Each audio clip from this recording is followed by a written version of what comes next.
প্রত্যেকটা সমস্যার সমাধানের আমরা কর্মপরিকল্পনা করব, ব্যয় সাশ্রয়ী, সময় ভিত্তিক, এবং কাজগুলো শুরু করে দিয়ে যাব।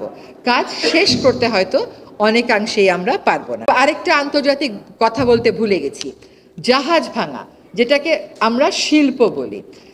যেই শিল্পে মানুষ কথায় কথায় মরে যায়, আগুন লেগে মরে যায়, উপর থেকে পড়ে মরে যায়, অ্যাসবেস্টসে মরে যায়, এটা শিল্প কেন? যদি জাহাজ ভাঙার থেকে লোহাই পাই, কত পার্সেন্ট লোহা পাই জেনে আমাকে প্রশ্ন করতে হবে। জাহাজ ভাঙার মালিকেরা আপনাকে বলবে লোহা পাই 80 ভাগ, কিন্তু পাই আসলে 20 ভাগ। 20 ভাগ, বাকিটা আমরা আমদানি করি লোহা।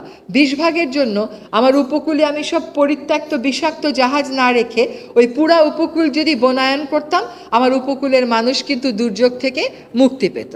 যেই পেশায় মানুষ মরে যায় এবং একই রকম ঘটনায় মরে, একই ইয়ার্ডে বারবার দুর্ঘটনা ঘটে, ওইটা পেশা না, ওইটা এমপ্লয়মেন্ট না, ওইটাকে বলে এক্সপ্লয়টেশন। আর উন্নত বিশ্ব, এটা কিন্তু খালি বাংলাদেশের দুর্নীতি না, আমরা খালি আমাদের দেশের দুর্নীতি বলি। মনে রাখবেন, দুর্নীতি সব দেশে আছে। আমাদের দেশে ক্রুড ফর্মে আছে, অন্য দেশে খুব সফিস্টিকেটেড ফর্মে আছে।